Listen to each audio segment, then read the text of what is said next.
کیا فرماتے ہیں علماء دین و مفتیان شرعی متین اس مسئلے کے بارے میں کہ ہماری مسجد کے بالکل ساتھ چند درخت لگے ہوئے ہیں، ان درختوں کی شاخیں اور ٹہنیاں مسجد کے صحن پر بھی پھیلی ہوئی ہیں۔ تو سوال یہ ہے کہ احاطۂ مسجد میں موجود شاخوں پر چڑیوں نے اپنے گھونسلے بنا رکھے ہیں، ان گھونسلوں میں چڑیوں کی موجودگی کے سبب نیچے صحن مسجد پر بیٹ گرتی ہے جس سے مسجد آلودہ ہوتی ہے، تو کیا ہم ان گھونسلوں کو وہاں سے ہٹا سکتے ہیں یا نہیں؟ بسم اللہ الرحمن الرحیم۔ الجواب بعون الملک الوہاب، اللہم ہدایت الحق والصواب۔ صحن مسجد کے احاطے میں پھیلی ہوئی شاخوں سے گھونسلوں کو ہٹا کر کسی دوسری جگہ منتقل کر دیا جائے، اس میں کوئی مضائقہ نہیں ہے، بلکہ ضرور منتقل کیا جائے، کیونکہ چڑیوں کی بیٹ اگرچہ نجس نہیں مگر گندگی ضرور ہے، اور مسجد کو گندگی سے بھی بچانا واجب ہے۔ نبی اکرم صلی اللہ تعالی علیہ وآلہ وسلم نے ارشاد فرمایا کہ جب تم میں سے کوئی نماز کے لیے کھڑا ہو تو بے شک وہ رب سے مناجات کر رہا ہوتا ہے، یا اس کے رب کی رحمت اس کے اور قبلے کے درمیان ہوتی ہے،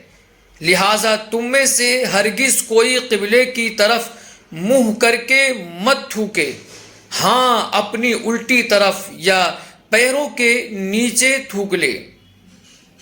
بیان کردہ حدیث کی شرح کرتے ہوئے شارح بخاری علامہ بدر الدین عینی رحمۃ اللہ تعالی علیہ، جن کا سال وفات 1855 ہجری 1451 عیسوی ہے، یہ لکھتے ہیں کہ اس حدیث مبارک سے حاصل شدہ مسائل میں سے یہ ہے کہ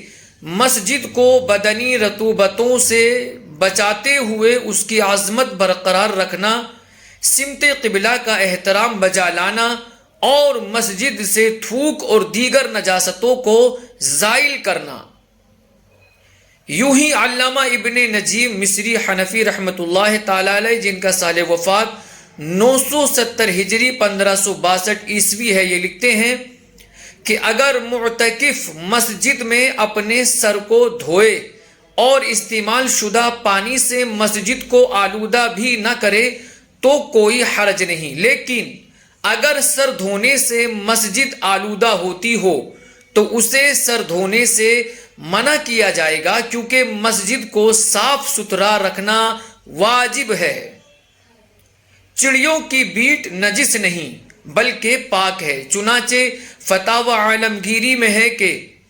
پرندوں میں سے جن کا گوشت کھایا جاتا ہے ان کی بیٹ ہمارے نزدیک پاک ہے، جیسا کہ کبوتر اور چڑیوں کی بیٹ۔ بالخصوص مسجدوں میں موجود گھونسلوں کے متعلق علامہ علاء الدین حصفکی رحمۃ اللہ تعالی علیہ، جن کا سال وفات 1088 ہجری 1677 عیسوی ہے، یہ لکھتے ہیں کہ مسجد کی پاکیزگی کے لیے چمگادڑوں اور کبوتروں کے گھونسلوں کو ہٹا دینے میں کوئی حرج نہیں۔ ایک سوال اور اس کا جواب۔ صحیح ابن حبان میں ہے کہ پرندے کو اس کے گھونسلے میں ٹھہرا رہنے دو، یعنی اس کے گھونسلے کو کہیں اور منتقل مت کرو۔ بظاہر یہ حدیث مبارک اوپر بیان کیے گئے مسئلے کے برخلاف ہے، کیونکہ مسئلہ یہ بتایا گیا ہے کہ ان گھونسلوں کو ہٹا دیا جائے، چنانچہ اس سوال کا جواب اور حدیث مبارک کا محمل بیان کرتے ہوئے علامہ ابن عابدین شامی دمشقی رحمۃ اللہ تعالی علیہ، جن کا سال وفات 1252 ہجری 1836 عیسوی ہے، یہ لکھتے ہیں کہ آقا کونین صلی اللہ تعالی علیہ وآلہ وسلم نے ارشاد فرمایا کہ پرندے کو اس کے گھونسلے میں ٹھہرا رہنے دو۔ گھونسلے یا آشیانے کو ہٹانا بظاہر اس حدیث مبارک میں موجود حکم کی مخالفت ہے، اس کا جواب یہ ہے کہ مسجدوں میں موجود آشیانوں کی منتقلی دراصل مسجد کی پاکیزگی کے پیش نظر ہے، اور یہ بات سب جانتے ہیں کہ مسجد کی صفائی ستھرائی شریعت کو مطلوب ہے، لہٰذا بیان کردہ حدیث مبارک مسجدوں کے علاوہ دیگر مقامات پر موجود آشیانوں کے ساتھ خاص ہے۔ صدر الشریعہ مفتی محمد امجد علی اعظمی رحمۃ اللہ تعالی علیہ، جن کا سال وفات 1367 ہجری 1947 عیسوی ہے، ان سے مسجد میں موجود بگلے کے گھونسلوں کے متعلق سوال ہوا تو آپ نے جواباً لکھا کہ بگلے کی بیٹ اگرچہ نجس نہیں مگر گندگی ضرور ہے، اور مسجد کو گندگی سے بھی بچانا چاہیے۔